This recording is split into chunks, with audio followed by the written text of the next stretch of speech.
up, though? And it's the Bols podcast that is, oh, you forgot? We everywhere. You know what it is, baby. Episode 44, like Barack in this joint. You dig? Ball sleeves in the building. Staff. What's up, Byron? My man Skyree, a.k.a. Skyree, but his real name Tyree. How that go for that? You dig? Dread on the lens. And so it motherfucking begins. You dig? We back at it, man. Episode 44, man. More in store. What's up, boss? Who's fucking phone? Can we get a silence on that? You see his eyes pop up. I'm saying, can we get a professional, silence? Tommy? Exactly. Can't silence. You dig? I love the face you made when I mentioned Exactly. Whoa, holy buggers. You know, hey fellas, man, toast episode 44, man. Yeah, man, for you sure, know what I'm for saying? sure. And for real, this is like probably episode of Bean if we counteract all the shows we done did in between this joint. You know what I'm saying? Keep it a funk, keep it a bean with y'all. But yeah, man. Since you said off the hip, this just popped in my head and I thought about it. Did you guys see the BET Hip Hop Awards? I did not, but speak on last night. I watch them for the ciphers, but for the last 2 years, the ciphers haven't really grabbed me. Like, nobody stood out. Like, this is the second year in a row. Was Trippie Redd in this? I don't know. No, I saw him in the episode of Dave, so I know who that is. Exactly, yeah. But this second year in a row, the boy Toby Nwigwe, I feel like I'm saying his name right. His performance was the best shit of the night, yo. Like, that's the brother from Houston. Yeah. Him and his wife, he always wear mint green. Yeah. Like, he got mint green fronts. But like, they do this performance, man. I forget the name of the song, man, but that shit be like revival. Like, you be having a chorus, the choir out there, everybody else out there wearing mint green. Last year, he did Try Jesus and Eat. And that was the best performance. And this year, I forget the name of the song he did, but if you watch him, I'm quite sure BET don't, play shit else that's new. So it'll probably be on like 8 times between now and Baby Saturday. Boy. Right? So check it out and make sure you see his part, man. His part was dope. And at the end, they gave Nelly, like, whatever their cultural icon award is. Don't say like a lifetime award. And he did like a little montage of his shit. I saw he had Grills and Paul Wall came out. Jermaine Dupri came out. Nelly definitely had hits, man. I mean, more than anything, you could make an argument for him putting the whole city on the map. That's absolutely, yeah. that's Nelly was St. Louis, right? Yeah, man. Like that when that. But there was a whole bunch of other performances, and like I said, the Cyphers. There was one chick from Philly. I remember her. She was all right. I forget her name too. But yeah, Cyphers ain't what they used to be. But that boy Toby, man, he put in work. Toby, absolutely, nice. man. Yeah, man. And speaking of hip hop, shout out to Philly Zone, Meek Mill. Just dropped a new album, Expensive Pain. How was that? And right now, I'm still getting into the flow of it. Okay. You know what I'm saying? Anything stand out? It's a couple joints. But if I'm gonna keep it 1,000, it's still growing on me. Okay. So you know what I'm saying? So I can't truly comment on it. But the fact that the good brother got a new project out, love the artwork, love the where he going with his direction as an artist. So shout out to him as always. You know what I'm saying? Do. Anyway, man. You know what I'm saying? What's on your mind, Mustafa? I want to see the new Dave Chappelle special. Okay. I haven't seen it yet. The closer. Yeah, the closer. Yeah. I guess this is the 5th one, right? He had a 5-year deal with Netflix or something like that, or 5 special deals. Right, like that. right, yeah. But I was thinking, like, is he the greatest comic of all time? And I was thinking about my top 5. I was thinking about you and your top 5 albums of the year. Absolutely. Please go ahead, and I was thinking about my top 5 comics, and I was like, hold up. What we have now is a podcast, boss, exclusive. All right, you got the Stop Sharif top 5 comics of all time. Check in. Wow. Go ahead. Wow. So for me, I don't know if y'all agree or not, right? But for me, my number 1 is Paul Mooney. Like, you're not really gonna. There's nothing more subjective than comedy, so I know. Yeah. Paul Mooney, I just when I your think list about is going to be your list. Like some of those jokes, like you ever heard the album, the Race album? You made me listen to it, and I hilarious. thoroughly agree with you. Hilarious, fucking hilarious. Niggerstein. Exactly, Edward Scissorhands. You know what I'm saying? But go ahead, continue. Anyway, yeah. So Paul Mooney, and then at number 2 I had Dave Chappelle. But Chappelle at number 2. Then at number 3, I had Cat Williams. Cat Williams at number 3. And then, this is where it's a little funny because he passed away. Number 4 is Patrice O'Neal. Because I think really, officially, solid bodies of work, I think he only has the one stand-up special on Showtime that we've seen. Okay. And then he has the 2 albums, Mr. P, and then there's some other unreleased, well, no, they are released, but there's some other lesser-known albums. But he's got a bunch of other, stand-up skits you can see on YouTube. And number 5 was Chris Rock. That's a very solid list. But there is no Richard Pryor. There is no Eddie Murphy for like that on my list. Not that they're not funny, and not that Richard Pryor isn't an inspiration for like all those people I just named. Well, except for probably Paul Mooney. But just when I thought about stand up and stuff like that, and it's based off of how you. But it's like, how does Richard Pryor not make your top list?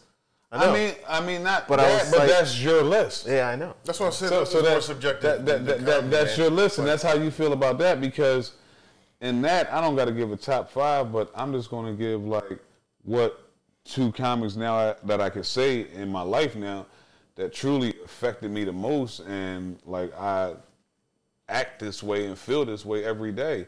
And the original is Robin Harris, rest in peace. Bebe's Kid, because it's just in your face, raw, live, off the top. Don't give a fuck, going shoot from the hip. Loved it. And then what would have made a brilliant movie comedically is Bernie Mac, the Mac Man. You know what I'm saying? Because pretty much he's the same fucking way. And just cut from that cloth. And those 2 over the years, yeah, I love them. That's it, man. That's where like if I got to do a brand of comedy, like I come from that school, the Mac Man and the Harris school, man. Absolutely. Sky Ray. Yeah, no. Like everybody who you guys named is funny. Like I said, like man, there's no wrong answer and something like that. Well, I would say this: everybody is funny, right? But certain comedians bring something different. Like Cat Williams is on my list. Because they do something different for you. Like, that's what I'm saying. But Cat Williams ain't just like he's like an inspirational kind of comedian. But that's how that feels to you. Yeah, you don't see him as being like the way he talks. He's always kind of about empowerment. I mean, I get empowerment. But he makes it funny at the same time. I just think he's funny as shit, and in that he's an intelligent comic. So like he takes what he's speaking on. You know what I'm saying? He don't bullshit with the craft. So that's why I appreciate him, and that's why he a legend. But in that works for you and your style of comedy. Like them 2 brothers, dark-skinned brothers, work for me and my style of comedy. Jesus. But go ahead, Sky Ray. Yes. You know what? Speaking of complexion, if we were going to throw some white people in there, I would say George Carlin. I agree. And Rodney Dangerfield. Rodney Dangerfield absolutely. Was fucking genius, man. Absolutely. Like I can remember one skit. He was like, I went to the door, the knob fell off. I grabbed my briefcase, the handle fell off. I'm afraid to take a piss. Like, the boy was just fucking spot on, man. Like, there's a million funny people out there. Like, shout out to all of them. Absolutely, man. Like, so, it's just what it is. And in that, when this clip comes out, comment who you know what I'm saying, affect and who deals with you comically, man. You know what I'm saying? Like, for me, them 2, I mean, of course I loved Eddie, Martin, Richard, but like them 2 though, like, you know what I'm saying? Like it's never, Bernie Mac always stole the scene, Robin Harris always stole the scene, man. Like, look, Eddie Murphy is the GOAT comedic actor. Period. Like there's no dispute. 80s, look at his numbers in the 80s. And he's, I mean, in terms of black comics, like he would be the first superstar. Like, you know what I mean? Like, sell out arenas. Like, Richard Pryor was a star, and he was a very important, influential, like we said. But, like, Eddie Murphy had theaters sold out to see his movies, from 1:15 to 4:15 to 7:15 to 10:30 to midnight. Facts. Like, he's selling out everything. He was kind of like Elvis from a black comic standpoint. So, you have to put him in there. And to a certain extent, he kind of passed the torch to Martin. Like his flame wasn't as bright and it didn't last as long. But there was a time from like 90 to like 95 where he was the baddest motherfucker on the planet with a microphone in his hand in front of an audience. Absolutely. So you have to include him. I feel like, to your point, Chappelle was a great comedian, and then when you throw in the show was just like a fucking meteor that just made his comic just good. But it put him in front of so many more eyes. Absolutely. You know what I'm saying? It broadened his audience to unheard of, unfathomable. And the creativity on that. We all knew who David Chappelle was, but you could see a 6-year-old white kid say, "I'm Rick James, bitch," and that's unfathomable. Yeah. So I would say that came with the Chappelle Show, and it helped.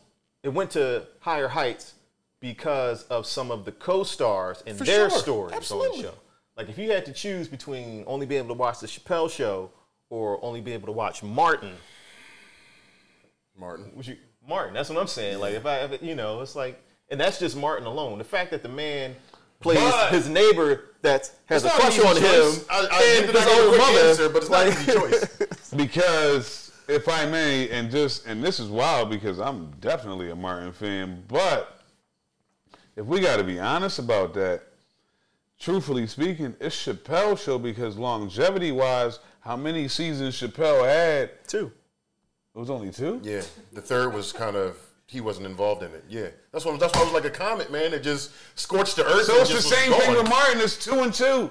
Because Martin had like 5 seasons. So no, I get what you're saying. No, you get where I'm going. Goatee Evil Martin. Yeah, it was terrible. That's true. Jim Jones was terrible. That's true. I'm with you on that. Give me some. Because that's terrible. Once the shit connected, it stopped being funny. Exactly. It was when him, Gene, and Pam had the real beef. You never saw them. Yeah. Martin and Gene on the screen at the same time. They was focusing on Cole and his girlfriend and all that spin-offs with Pam and her job. No. He's right about that, but he had enough seasons to where I think it trumps Chappelle Show. Yeah, right. But I mean, it's not an easy thing. It's however you play it, but nah. Now, Martin or In Living Color. In Living Color. I agree. Live in Color. It's just too much of everything. Exactly. Keenan was a mad scientist. I'm Clevell. I was going to say, yes, he was definitely a scientist. Funky Finger Productions. But the funniest Wayans is Damon Wayans. For sure. Exactly. Yeah. And Kim. Don't get it fucked up. Yeah, I'm sorry. Okay, Kim funny as shit. No, she ain't funnier than Damon. I ain't saying she's funnier than Damon, but she funny as shit, dog. Yeah, no. You won't get that. I mean, the whole family, they all funny. Well, not so much Sean. Yeah, come on. Okay. Shout out to Sean if you want. No, exactly, man. No disrespect. Fuck with you, but we just had to put that in perspective. But yeah. He's like the you guy of the group. But everybody need a you guy. So it's cool. Like Speaking of comedic actors, what about K Hart? Listen, he's phenomenally successful at what he does, and he's a funny guy too. I mean, like I said, he is funny. Real Housewives of Hollywood was a funny show. Yeah, Real Husbands of Hollywood, whatever. You know what I'm talking about. I think more than anything for us, for our generation, because he's our age, and because we already had such a, so many people who already made an impression on us, it would be hard for somebody who came out by the time we were already adults to kind of influence. Because even Chappelle, like, we were teenagers when we were watching him. And I don't think that we named anybody who like had their stardom after 2000s. No. And I named you 2 people that have been gone. Right. So, and that's not to minimize Kevin Hart. It's just we're old ass men. Every comedic movie that Kevin Hart puts out, I see it. Right. Yeah. You know what I mean? No, he's a mega star. Fucking Philadelphia, Pennsylvania. It's just like, it's on Maxis. Right, yeah, man. Dog, he got old Muir. Like, dog, we love him. Like, and shout out to you for bringing him up because didn't want to like minimize his achievement. It's just like when we were talking about our favorites, you just don't make one of the hardest working men in show business, man. Like real rap on every level, and he don't stop. He keeps stepping it up, like from comedic to now he trying to do action. He doing a bunch of like he set the blueprint, man. This man, listen, I'm gonna tell you something that he did that ain't no comedian ever do, and it's been a while since he did it, but I don't care. He did it enough. Like, yo, my man damn near was on some like Forrest Gump running across the world type shit for several years in the beginning, like in the early like 2010s, around that era, like getting up, running, with people doing this daily the whole time, and then coming out doing the shows when he's doing the world tour. Like, what comedian does that with his fans, dog? Like, you know what I'm saying? Sure. You can't get no more interactive than that. Like, he's awesome, dog. So yeah, come on the podcast, boys, Kev. We ain't got your budget though. We ain't got that money for you yet though, dog. On the love, pro bono. That could be one of his philanthropic acts. Exactly. Pro bono, Kev. The Bols. We got you, man. What you need? Gotta be. I ain't gonna play. Gotta be a hoodie in that for you. You need a medium. I wasn't even gonna say small, Kev. You dig? Got you, bro. You dig? That's all, man. Sure. Yeah, man. Yeah, man. Where we at with this, Stizza? Oh, tonight is just whatever. Oh, you know what? I do have something real quick, and I mean it's not somber, but it's crazy because the last show we had, we happened to somehow get on, I think it was House Party 3. And then we was talking about, of course, Bernie Mac part, but then we was talking about A.J. Johnson. / Robin Harris. You know what I'm saying? You know what I mean? He was the catalyst behind the part. Oh, I knew you was here. Exactly. His old brother. Right. And that movie is crazy now because it's like, a comedic memorial because, we was talking about good brother A.J. Johnson and his role real quick on Con Catering. Ex-Con Catering. You know what I'm saying? And we was just talking about that, and then, unfortunately, a couple days later, we get the news that, he passes away. So, I want to just take this time out for that good brother and, speak on his legacy and this, the fool that he was. You know what I'm saying? And then we appreciate that. Most people always go initially Ezel, Friday, I would say, I guess it would be. Man. My neck and my back. You know what I'm saying?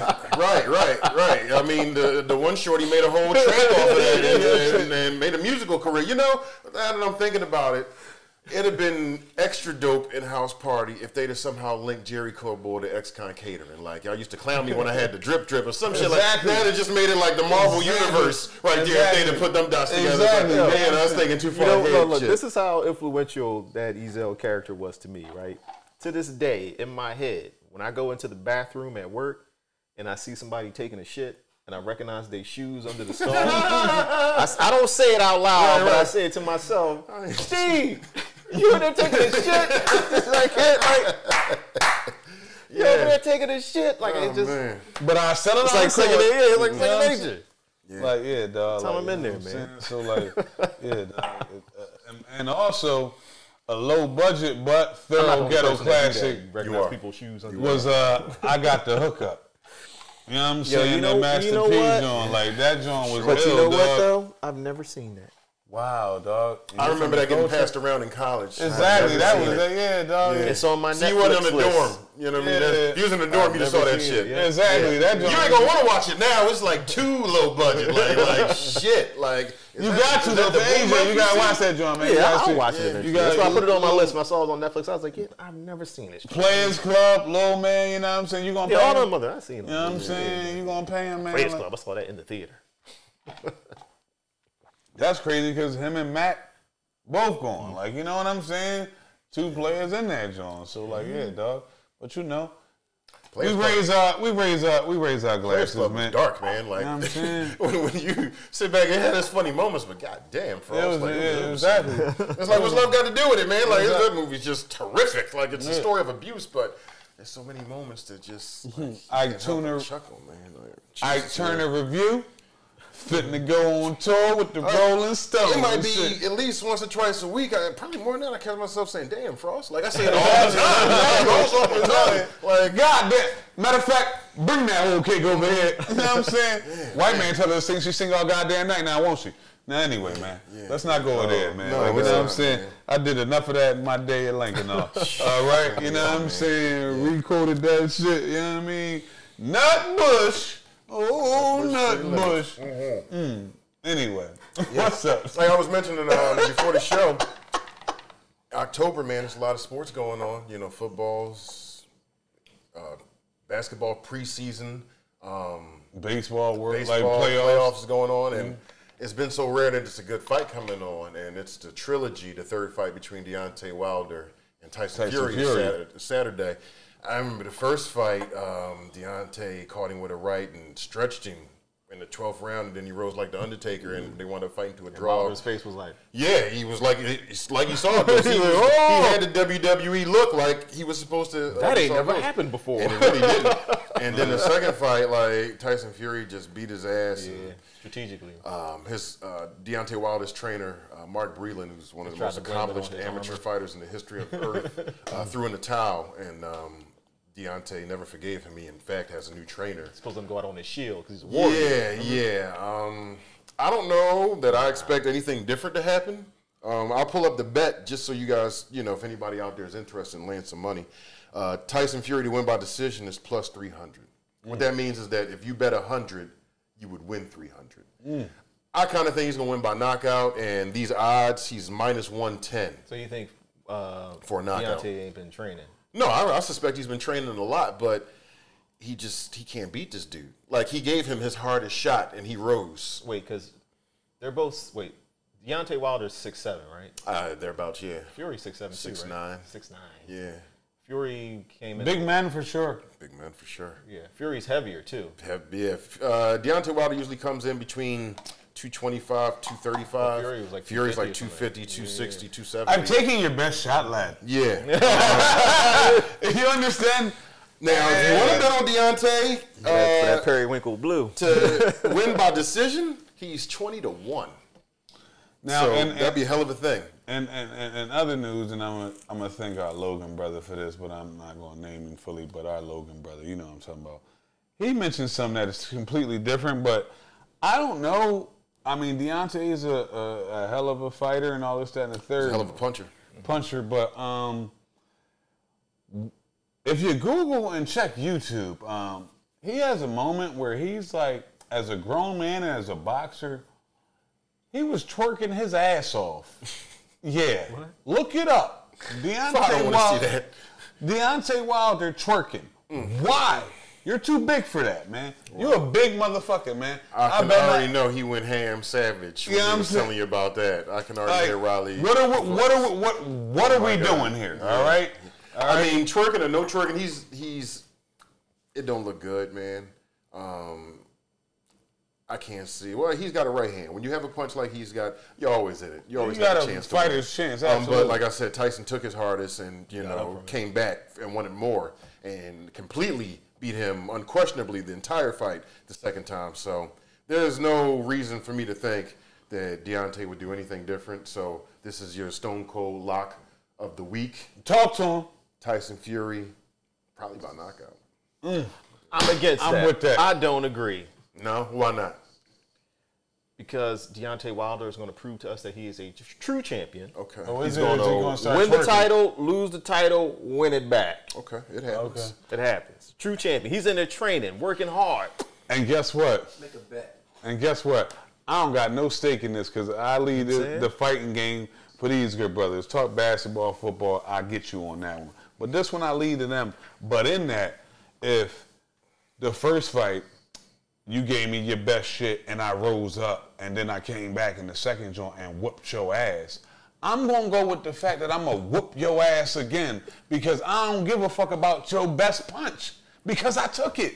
So that's it. That's where I'm going to go with that. Maybe that wasn't his best. The other thing about it, at least to me, is that, like I said, the trainer that threw in the town, Mark Breland, was part of the 84 Olympic gold medal team with that trainer did the Meldrick right Taylor, Pernell Whitaker, Evander Holyfield. Of course he did the right thing. Let your fighter get hurt out there. The fact that he's no longer using him as his trainer, that's ego. He was already a crude fighter at best in terms of his skills and his technical prowess. So crude. I mean, like, there's nothing wrong with that. You know, George Foreman was crude, but he could fucking punch a Mack truck. You know what I'm saying? But to get rid of the one dude that you knew was going to be able to get you to a technical proficiency to be capable in the fight, and you just remove it. And I'm not saying Malik Scott's going to do a bad job. I have no idea.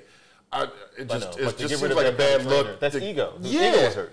For sure. He wanted to blame someone instead of himself. He blamed him. He said he blamed was the armor. poisoned. It was the armor. He said that the armor he came down the ring in, nobody told him to go Game of Thrones to walk down the ring. It was too heavy and it wore out his legs. My armor, my chain there was too heavy. And the fact that he's coming up with all these excuses is like reason number 30 why I think he about to get his ass whooped. So it was better if he just would have took that L like a man and been like, yeah, no, he beat me. No excuses. And you talking about the social media area. Don't none of these motherfuckers know how to do that. But I got him in fight 3. All right. Always bet on black. Cool. It's cool. You got your picks. Whatever. We'll come back to that on the next episode. At least on camera. And see where we at with that. Yeah, we're going to talk about these odds after the fight. Yeah, for sure. And when they cut the camera, since we're still in the sports spectrum, we'll go into something. Kyrie? I mean, pretty much. We might as well go from Wiggins to Kyrie. We don't listen. Kyrie's the one. But first and foremost, listen. We already gave you vax, unvax last episode. This ain't about that. This is simply put that the NBA, billion-dollar industry, basically has put a mandate out there themselves that if you want to play and get paid in certain areas and certain places in the world, in the country, excuse me. So it's not nationwide. It's not just nation. It's certain states. Certain states. Like New York is one, Cali is one. So if you want to actually play a home game, you got to get vaccinated. And if you don't, we ain't paying your ass. And Kyrie from the Brooklyn Nets. So you play without being vaccinated and just not get paid? No, you're not playing at all. The state won't allow you to play in New York. So with the 82-game season, that's 41 games. You just X out right there. Exactly. We play LA. I guess you had to go there at least once. Yeah. That's another one. No telling what other states. And then you're talking about the playoffs. You're going to have home games. So what are you talking about? You're not going to be able to play. So you're going to have to get vaxxed, buddy. Because this is what it's coming down to now. Well, we had this conversation last week about regular people and their 9-to-5 jobs and how most people are just going to get vaccinated. Anybody trying to walk away from their long tenured job, walk away from that paycheck. But I was going to say, if you don't get vaccinated and you're a player, right? If you choose to sit out 41 home games because you play for the Knicks or something that, right? Mm-hmm. Do you risk losing your job behind that? Yeah. It's a performance business. How could you What are not? you talking about? And the only reason we're having this conversation is because it's an elite player like Kyrie. Exactly. Like Andrew Wiggins knew he didn't have a leg to stand on. That's why he got that. That's what I'm saying. Like, I'm asking, was it like optional? Because it's not really optional. Listen, Andrew Wiggins ain't want to get that shit, but he thought about it. 31 million or Nizar. Yeah. See, the thing about Kyrie is that, like, he can be contrary without cause. You know, he'll look for a platform to stand on, and like there was like forever he was like a flat earther. Like, if there was anybody in the NBA who would sit out based off this, it would be him. But it just doesn't seem fair because like you go with the F word. It doesn't, because then like say a player like Kyrie. I mean, I don't know how you can work it out, but if you play for a team like Houston, I imagine Texas don't have these same mandates. You already know. Right, so if you play for Houston or something like that, you don't miss these home games. You ain't got to get vaccinated. But no, you still gonna miss games. I know, and those other states, right? Yeah, but I mean, like, you can still not be vaccinated. All right, well, you're not in Houston, but you would also. And if I was playing for a team in a state that did have that mandate, and I felt so strongly, I mean, I'll try to see if I can arrange some kind of trade, maybe to a. There's also you know what I mean? See, like, he said he's not trying to get Houston. So no, see, that's the thing. Kyrie, in Kyrie's instance, he said he's not getting traded. He'll retire. So it's either. I mean, he's going to stand on his ground there. Yeah, we'll see, because that shit gonna be starting there's a some little serious bit. money. Yeah, like, exactly. most of them aren't. They're going to get vaccinated. Oh, and can we change speeds real quick? Fuck all that back shit. This is Philly. This is the podcast, boys, and we about to get into this shit that's on Skyrie fucking head right now. The Sixers right now. You know what? Look at me. My fucking glasses. Fake glasses alert. Guess what? Hey, Ben Simmons. Get the fuck, don't you ever, you bitch ass nigga, don't you ever come back here. We don't want you, give a fuck about you. Everybody that want to be on your top, this, that, and the third. Like let me explain something to you. You fucking crumb bum from my man Dave Fortune. Listen, let me explain something to you. In no way, shape, or form can I get paid close to, I don't know how many M's, and then say, you know what? I've had enough. You know what? I don't like how you're acting towards me. I don't want to come back anymore. I paid you. All right? I gave you a new contract because of what the potential and everything. I believed in you. I've believed in you for 5 years, and you continuously, when it comes to crunch time, show up like a pussy. Yeah, I said it. Look at me. Yeah, you're a sucker. Guess what? He's saying it like he wants you to do something about it. Like, Exactly. I wish I could see you to your face so I could spit in your face on your face. Ben, don't let me catch you on the streets. Hey, Ben, I'm from uptown Philly. I don't give a fuck about you. Come up here. You don't want to, you Australian crumb bum. Fuck out of here. Because we play ball up here. We shoot around here. Second time. Did you hear the most recent development? What's the most recent development? He's being fined, for not showing up. And I think they didn't give him a payment of like $300,000 that he was supposed to get. They withhold it. And he went to the players union to see what grounds he had. And they told him he has none. And that makes people think that he might capitulate and like try to show up for camp now that it seems real to him that he's going to lose money. I think he thought that, he's entitled with zero reason to be. So he thought that, he could just sit on his ass, eat M&Ms, and he would still get his money rolling in. But apparently Philly's like, no. Can I ask you something? Hey, Sixers franchise, thank you. Hell yeah. Thank you. For because sure. that's what it's about already. Salute, because that's how we do here. Because what we all sit here as the Bols is, we are hardworking individuals that take what we do serious. So what we want to do is always step our game up. We always want to be the best product we can be. And that's what we working on. And guess what? We ain't getting M's for this yet. And you was. And you don't even want to shoot a jump shot, a free throw. So you know what? You ain't getting nothing over here. No dough. Go, you little piece of shit hoe. I've had enough of it. All right, and that's it with the Ben Simmons rant, dog. Period. Fuck out my city, dog. You don't represent a Philadelphia. You're nothing about you as Philadelphia. You're truly a soft Australian. And get your ass on up out of there. And I'm not saying Australians are soft, because they deal with a lot over there. But you, They had crocodile. but guess what? Listen, fam, he wasn't playing like Kevin Durant, Brooklyn Nets. He wasn't playing the Milwaukee Bucks who won the chip. You were scared to shoot against the Atlanta Hawks. The Atlanta Hawks, bruh. You ain't want to shoot a free throw or a shot in the fourth quarter. You're a sucker. And that's it. And that's for the city. This right here is for the city. We had enough of you, you pussy.